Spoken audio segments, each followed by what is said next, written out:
Hello students, we are going to discuss about the chapter Our Forest.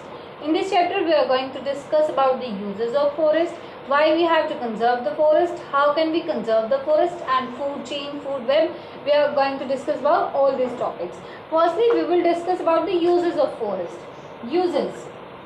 First use is it prevents soil erosion. ये soil erosion को prevent करता है. Soil erosion means degradation of the upper layer of the land. Land का जो surface होता है उस पर जो अपर लेयर होती है लैंड की उसको सॉइल इरोजन से बचाता है. इट मीन्स जैसे कि सॉइल लैंड की जो अपर सरफेस होती है, जैसे ही तेज हवा आई या फिर फ्लड आया तो उसके साथ साथ वो स्वीप अप हो जाएगी, वो चली जाएगी, उसके साथ बह जाएगी. तो उसको प्रिवेंट करता है ट्रीज. वाई? क्योंकि जो ट्रीज होते हैं उनकी जो रूट्स होती हैं वो बाइंड करके रखती है सॉइल को. Suppose this is soil, these are the roots of the plants. ये जो रूट्स होंगे इनकी बाइंडिंग कैपेसिटी होती है. तो सॉइल ये जो है ये सॉइल पार्टिकल्स को बाइंड करके रखती है. So it prevent soil erosion. Balance water table को बैलेंस करके रखती है. इट मीन्स जैसे जो प्लांट्स है वो ट्रांसपिरेशन के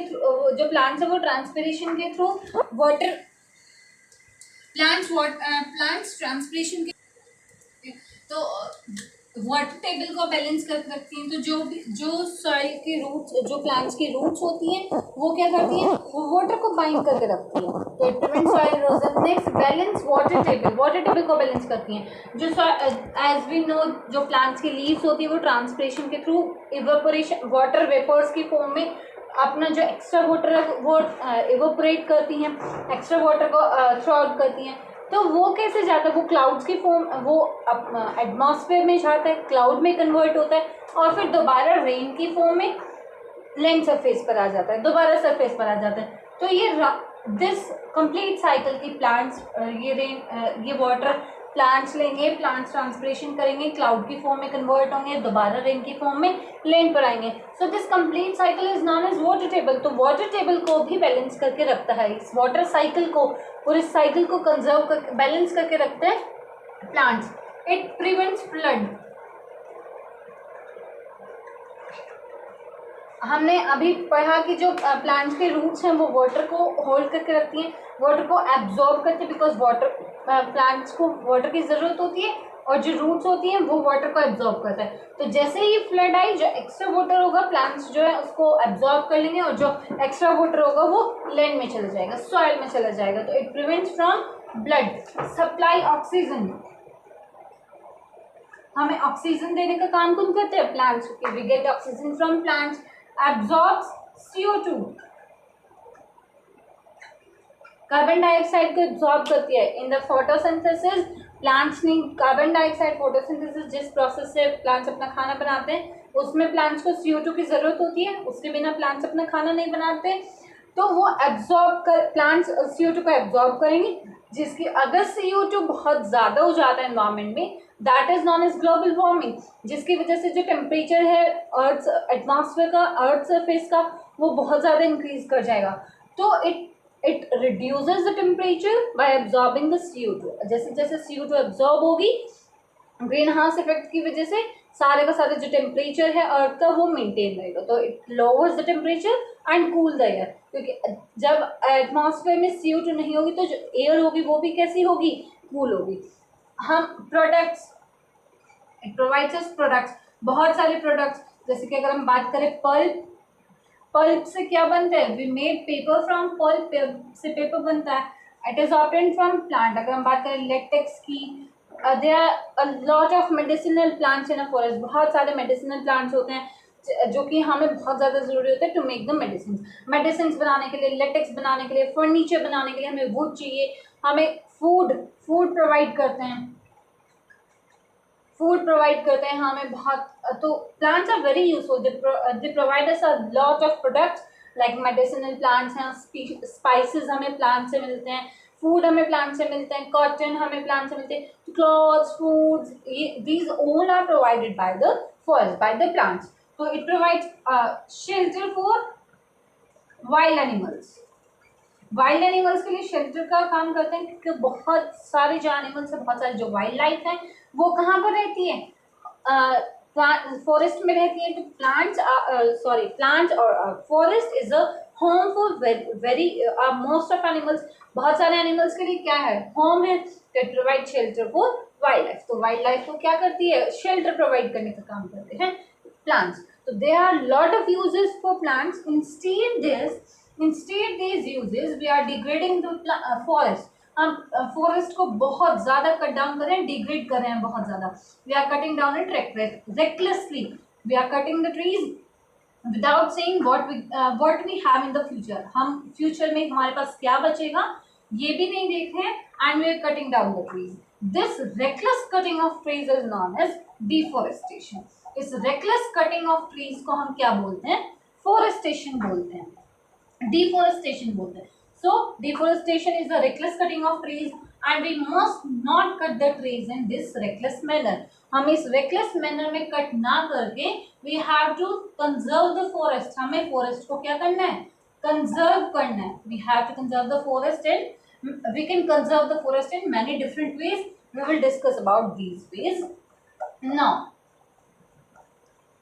First is deforestation होता है, second is afforestation. Firstly, we can go for afforestation. Afforestation means planting the trees. Planting the trees in place of all trees. जब हम cutted out trees, जो plants हम cut कर देते हैं, जो trees हम cut कर देते हैं forest में से, वहाँ पर trees को grow करना is known as afforestation. Planting of trees is known as afforestation. And second होता है reforestation. There is a little difference. So there is a little difference between afforestation and reforestation. If we plant the trees in an area, अगर हम किसी भी area में, it doesn't compulsory कि वो forest जो cutted down है वो ही forest हो। अगर हम कहीं पर भी forest plant करते हैं, अगर हम planting करते हैं, that is afforestation. लेकिन अगर हम किसी forest को cut down कर देते हैं और उस पर दोबारा से plant लगाते हैं, that is reforestation. So there is a little difference between afforestation and reforestation. So it means planting more and more trees. हम और ज़्यादा plant लगाकर deforestation को cure up कर सकते हैं. Second is we have to prevent from insects and pests. जो insects और pests हैं हमें उनसे बचाना है अपने forest को. So by using fungicides, by using insecticides, by using weedicides, we can prevent the forest from insects and pests. बहुत सारी diseases हो जाती हैं बहुत बार plants को या trees को, उनको हम insecticide या weedicide से control कर सकते हैं. Prevent from forest fire. Forest fire, जब forest में आग लग जाती है, so we have to prevent that. इसको हम दो तरीके से we can prevent it in two ways. First, by using the fire extinguishers, aircraft की हेल्प से, helicopters की हेल्प से हम fire extinguishers को स्प्रे कर सकते हैं and we can prevent it from forest fire.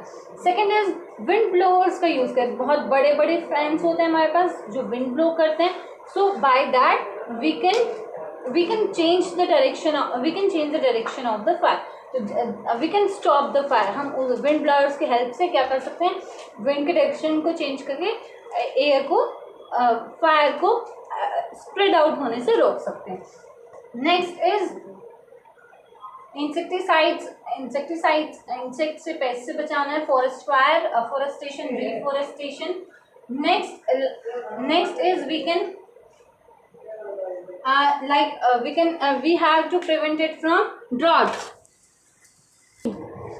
Prevent from overgrazing. Overgraze होने से it means जैसे बहुत सारे जो animals हैं, जैसे ships हैं, बहुत सारी cows and buffaloes, बहुत बार जो graze करते हैं तो वो एक ही एरिया को बहुत बुरी तरीके से they graze it, they overgraze it.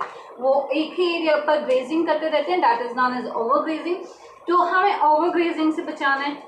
ऐसा ना हो कि वो एक ही एरिया को बुरी तरह से डिस्ट्रॉय करते, तो we have to prevent them from overgrazing. We have next planned harvesting. We must go for planned harvesting. Planned harvesting means we have to cut the trees in a planned manner. हम कोई planned manner में, that is, so suppose there is a forest and there is another forest. If we cut a part of this forest, we must not go for the cutting of the whole forest. हम इसको पहले पूरा तरीके से cut नहीं करेंगे. We must go for the another part of this forest. हम दूसरे को भी कट कर सकते हैं, नॉट कि हम एक ही फॉरेस्ट को बुरी तरीके से डिस्ट्रॉय करते हैं. और अगर हम इस पार्ट को कट कर रहे हैं, तो there must be planted the trees. We must have to plant the trees here. Then we can cut the trees from there. In the meantime, it can renew in the meantime, so that फिर तब हम इसको cut कर लेंगे. Then again we can cut the other part of this forest. In this way we can conserve the forest. We have to go for a plant cutting. हमको एक plant cutting करना चाहिए. We must go for a sustainable cutting. हम एक sustainable तरीके से we must go for sustainable use. हमको एक सस्टेनेबल यूज करना है फॉरेस्ट का. हमको ऐसा नहीं है कि हम आगे फ्यूचर जनरेशन के लिए कुछ भी ना छोड़े, हम इतनी बुरी तरीके से डिफॉरेस्टेशन कर दे. So we must go for the uses of forest. हमें फॉरेस्ट के यूजेस को देखते हुए हमको उस तरीके से फॉरेस्ट को यूज करना है.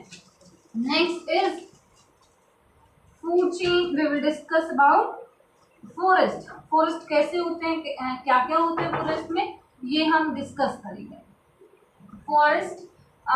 फॉरेस्ट में बहुत तरह के प्लांट्स होते हैं. जो फॉरेस्ट में जो ट्रीज है वो वेरी करते हैं शेप एंड साइज. हर किसी ट्री की शेप अलग होती है, हर किसी जो ट्री का अलग साइज होता है. Because there are lot of species in a forest. एक फॉरेस्ट में there are 250,000 species of trees. तो एक ही फॉरेस्ट में बहुत तरह की स्पीशीज मिल जाएंगे आपको. तो there are lot of species in a forest. Suppose this is a forest. हम इसकी बात करेंगे. इसमें क्या क्या होते हैं? ट्रीज होते हैं. There are trees in a forest. Trees, next herbs, then shrubs, then creepers, climbers, grass, ये सब होते हैं. Suppose this is a forest. हम बात करेंगे अगर इसके फ्लोर पर, suppose this is the floor of the forest. Floor पर हमें क्या क्या मिल जाएगा? ग्रास, प्लस ग्रास के साथ साथ हमें क्रीपर्स मिल जाएंगे, प्लस हर्ब्स, प्लस शर्ब्स. ये सब फ्लोर पर होते हैं. तो जो शेडेड आउट लीव्स हैं, जो फॉल ऑफ लीव्स हैं, जो झड़ी हुई पत्तियां हैं, लीव्स मिलेंगी, फ्लावर्स मिलेंगी, सीड्स मिलेंगे, बहुत सारे पार्ट्स मिलेंगे प्लांट के जो फॉल ऑफ कर जाते हैं. सो ये सब कुछ हमें इस पर मिलेगा. अगर हम बात करें जो ट्रीज है वो भी वेरी करते हैं. कुछ बहुत जो साइज होती है कुछ का बहुत बड़ा होता है, कुछ मीडियम साइज होते हैं, कुछ बहुत स्मॉल होते हैं. The part upper then the trunk, जो टंक से ऊपर वाला पार्ट होता है, that is known as crown. उस पार्ट को हम क्राउन बोलते हैं. The part which is upper the trunk is known as crown. सबका क्राउन का शेप और साइज अलग अलग होता है. Suppose if we go for the pine tree का जो क्राउन है वो ऐसा होता है. अगर हम बात करें अदर ट्रीज की तो उसका ऐसा होता है. तो ट्रीज की शेप, साइज उससे क्लाइमेटिक कंडीशन पर डिपेंड करती है कि फॉरेस्ट किस जगह पर है. अगर बहुत ज़्यादा रेन फॉरेस्ट है, बहुत ट्रॉपिकल फॉरेस्ट है, डेसिडस फॉरेस्ट है, सबके सिचुएशन कंडीशन, सबके सिचुएटेड एरिया पर डिपेंड करता है कि वो फॉरेस्ट कहाँ पर है. उनके जो ट्रीज का शेप और साइज है वो ऐसा ही होगा. तो when a lot of crown mix together, जब बहुत सारे क्राउन मिलते हैं तो दे फॉर्म अ कैनोपी. वो कैनोपी बनाते हैं. ड्यू टू दिस कैनोपी, जो the upper area is covered by the canopy. जो अपर एरिया है फॉरेस्ट का वो कैनोपी से कवर्ड हो जाता है. Because the canopy is very dense. जो कैनोपी होती है, जो क्राउन होता है वो बहुत ज़्यादा डेंस होता है. जब बहुत सारे क्राउन मिलते हैं तो कैनोपी बनता है. Due to this canopy sunlight is not available in this area. So that's why forest is dark inside. जो फॉरेस्ट का जो इनसाइड एरिया होता है दैट इज डार्क. वो डार्क होता है because there is absence of sunlight due to the canopy. Canopy की वजह से ये जो एरिया होता है this is dark from the inside. If we talk about, अगर हम बात करें कि फॉरेस्ट में जो वाइल्ड लाइफ एनिमल्स होते हैं वो भी अकॉर्डिंग टू द एनवायरनमेंट होते हैं, अकॉर्डिंग टू द कंडीशंस होते हैं. जैसे So this inside area is dark and this area is known as understory. This area is known as understory, and understory is dark inside because canopy will not enter the will not make the entry of sunlight. वो sunlight की entry नहीं करने देती है. So this is dark inside. If we talk about, अगर हम बात करें forest health की, अगर हम बात करें फॉरेस्ट की, तो फॉरेस्ट में जो वाइल्ड लाइफ एनिमल्स है, फॉरेस्ट की जो शेप है, साइज है ट्रीज का फॉरेस्ट में, it depends on the climatic conditions. वो क्लाइमेटिक कंडीशंस पे डिपेंड करेगा. अगर there are variety of forest in India, tropical forest, deciduous forest, all these are due to the climatic conditions. वो सब किसकी वजह से होते हैं? क्लाइमेटिक कंडीशंस की वजह से होते हैं ना. हमने बात की कि जो एनिमल्स हैं वो कम्प्लीटली डिपेंड करते हैं प्लांट्स पर, for their food, for their shelter, for everything. They depend on the plants. Now we will talk about how plants depends on animals. Plants कैसे डिपेंड करते हैं एनिमल्स पे. We will talk about this.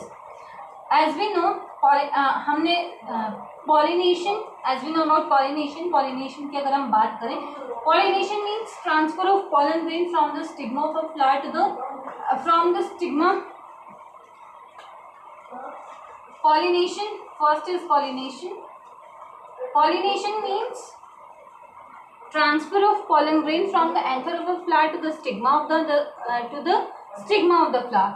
So this pollination occurs by wind, by water and by insects. Insects pollination कराते हैं. It means अगर जैसे if we talk about butterfly, there are a lot of insects which help in pollination. If we talk about butterfly जैसे ही एक flower को अपना nectar सक करने के लिए सिट डाउन करेगी, वैसे ही पॉलन ग्रेन उसकी बॉडी से अटैच कर जाएंगे. जैसे ही वो फ्लाई करेगी, दूसरे फ्लावर पर जाकर सिटअप करेगी, वैसे ही जो पॉलन ग्रेन है वहां पर फॉल ऑफ कर जाएंगे. So in this manner the insects provide pollination. Insect इस मैनर में पॉलिनेशन कराते हैं. Second is dispersal of seeds and dispersal of pollen grains. Dispersal means a long distance. With long distance, जब long distance पे अगर dispersal होता है, जैसे कि अगर हम बात करें कोई भी एनिमल है या कोई भी इंसेक्ट है, जब आता है तो जो सीड्स हैं या पॉलन ग्रेन्स हैं, उनकी जो स्ट्रक्चर होती है, उनके पास एक्सटर्नल स्ट्रक्चर होता है, that is here like structure और स्टिंग लाइक स्ट्रक्चर, जो कि जो एनिमल्स हैं, इंसेक्ट्स हैं, उनसे स्टिक कर जाएगी और उनके साथ साथ चलेगी. जैसे ही एनिमल्स कहीं और जाके सिटअप करेंगे या फिर कोई अदर एक्टिविटी करेंगे, वो फॉल ऑफ कर जाएंगी, और अगर सीड्स होंगे वहां पर जाएंगे और ग्रो अप कर जाएंगे इनटू अ न्यू प्लांट. और अगर पॉलन ग्रेन्स होंगे वो क्या करेंगे? They will go for the fertilization. वो फर्टिलाइजेशन करेंगे. अगर हम बात करें डिकम्पोजिशन की, तो न्यूट्रिएंट्स प्रोवाइड कराने का काम करता है डिकम्पोजिशन. डिकम्पोजिशन मीन्स जो बहुत सारे माइक्रो ऑर्गेनिजम्स होते हैं. Micro organisms means tiny organisms which are present in the environment but we cannot see.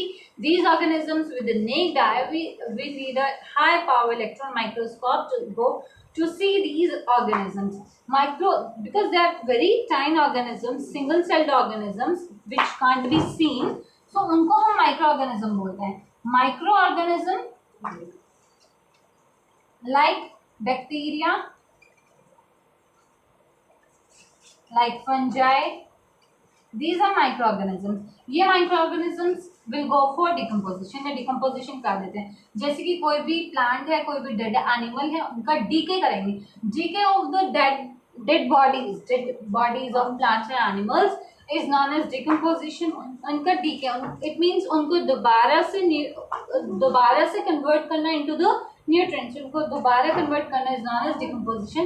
So जितने भी dead plants और animals, so these microorganisms will go for decomposition. दोबारा ये जो microorganisms हैं, ये जो भी dead part है उसको दोबारा से nutrient में convert कर देंगे. और ये जो nutrients हैं, these nutrients will go into the soil and soil will regain its fertility. अपनी fertility regain करेंगे और जितने भी plants हैं वो इन nutrients को दोबारा take up कर लेंगे from the roots. roots से nutrients को दोबारा take up कर लेंगे, फिर plant से वो आगे फ्लो ऑफ करेगी. सो this is the cycle of the nature. ये साइकिल है नेचर की. So according to these dependency, we have divided the organisms, living organisms, into two parts, that is producers and consumers. Producers और consumers में हमने depend किया. We talk about, हमने पहले पढ़ा ऑटोट्रॉफ और हेटेरोट्रॉफ के बारे में. Autotroph means which make their own food, जो अपना खाना खुद बनाते हैं, those are autotroph, and it's depend on green plants or other animals or other food, their food is known as heterotrophs. हमने heterotrophs. So autotrophs or producers, green plants are autotrophs और producers होते हैं. If we talk about these are producers, second is consumers. Producers are those which make their own food. It means we are talking about green plants. हम green plants के बारे में बात करें जो अपना खाना खुद बनाते हैं. अगर हम बात करें second type is consumer. First is producer, second is consumer. अगर हम बात करें consumer की, we have divided the consumers into three parts. First is herbivores. Herbivores, plant eating animals. जितने भी animals plants खाते हैं, those are known as herbivores. Second is carnivores. Carnivores, flesh eating animals. So meat eating animals are known as carnivores. Then omnivores. Omnivores means mixed up. They can eat plants and they can eat animals. So these are omnivores. We have to discuss about we know about herbivores, plant eating, carnivores, flesh eating, and omnivores are the mixed one, which can go for the plant and which can go for the flesh also, जो दोनों खा सकते हैं. अगर हम बात करें sequence की, suppose there is a plant, हम अल्टीमेटली प्लांट पर ही डिपेंड करते हैं सब. We all depend on plants for our food. हम अपने खाने के लिए ग्रीन प्लांट्स पर डिपेंड करते हैं. We depend on plants, green plants और producers, because they are the producers of food. वो प्रोड्यूसर है, वो अपना खाना खुद बनाते हैं, एंड वी आर कंज्यूमर्स. तो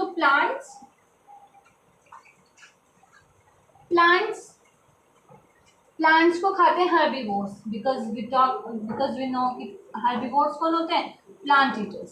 herbivores को खाएंगे carnivores, because we know carnivores are flesh eaters. तो इनको carnivores ने खाया, और इनको खाएंगे omnivores, because वो दोनों खा सकते, तो carnivores को खा लेंगे. Then जब omnivores will die, because this is the law of nature, everything which has a start will have an end. जो आया है वो जाएगा भी, जिसका स्टार्टिंग हुआ है उसका एंड भी होगा. So when the omnivores die, the decomposers will decompose them into the nutrients. nutrients में इनको डिकम्पोज कर देंगे, और ये न्यूट्रिएंट्स कहीं भी जाएंगे दोबारा से सॉइल में, और सॉइल में से कौन लेगा, प्लांट्स कहाँ से अपना खाना बनाते हैं, सन की हेल्प से. तो अल्टीमेट सोर्स क्या है एनर्जी का, ultimate source is the sun. So sun is the ultimate source of energy, and this is the flow of energy. It means sun की हेल्प से अपना खाना बनाया प्लांट्स ने अपना खाना बनाया, इसको खाया हर्बीवोर्स ने. इट मीन्स एनर्जी फ्लो हुई, एनर्जी जितनी प्लांट्स में थी, बिकॉज इनका जो खाना इनको खाया हर्बीवोर्स ने, तो जितनी एनर्जी इनमें थी हर्बीवोर्स के पास भी एनर्जी गई. हर्बीवोर्स को खाए कार्निवोर्स ने, तो हर्बीवोर्स की जो एनर्जी थी वो कार्निवोर्स के पास भी गई. Then to the omnivores, then to the decomposers, और जितने भी न्यूट्रिएंट्स वो भी फ्लो करेंगे.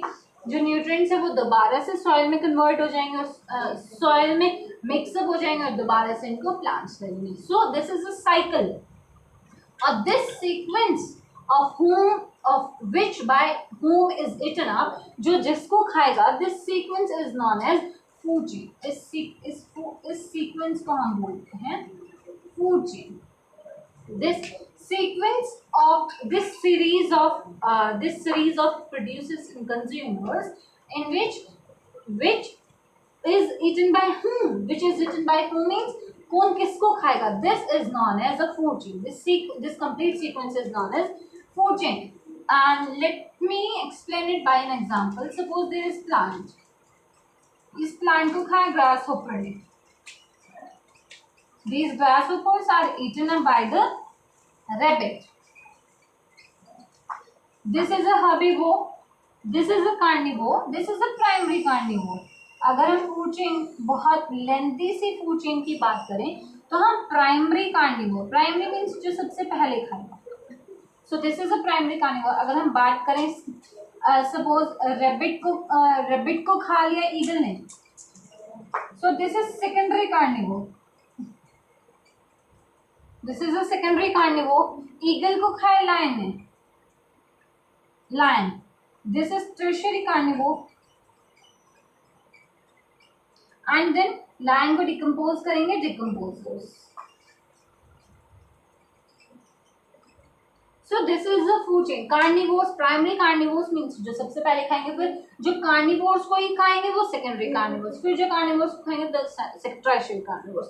तो अगर हम लॉन्ग फूड चेन की बात करें तो हम प्राइमरी, सेकेंडरी और टर्शियरी कार्निवोर तक जाते हैं। अदरवाइज हम सिंपल अगर बात करें सिंपल वे में, प्लांट, देन ग्रासहोपर, ग्रासहोपर को खाए स्नेक, एंड देन ईगल और lion, eagle and then lion.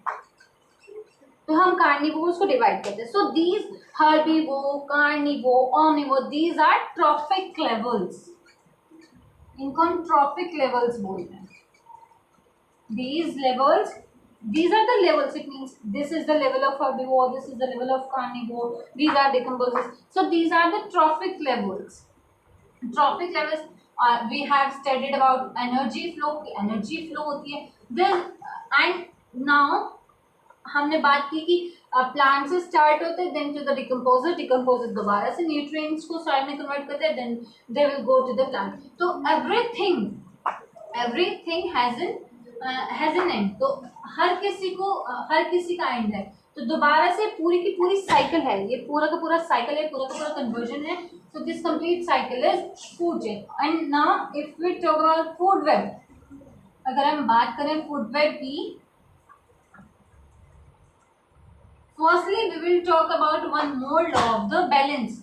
Balance in nature की अगर हम बात करें तो बैलेंस इन नेचर मीन्स,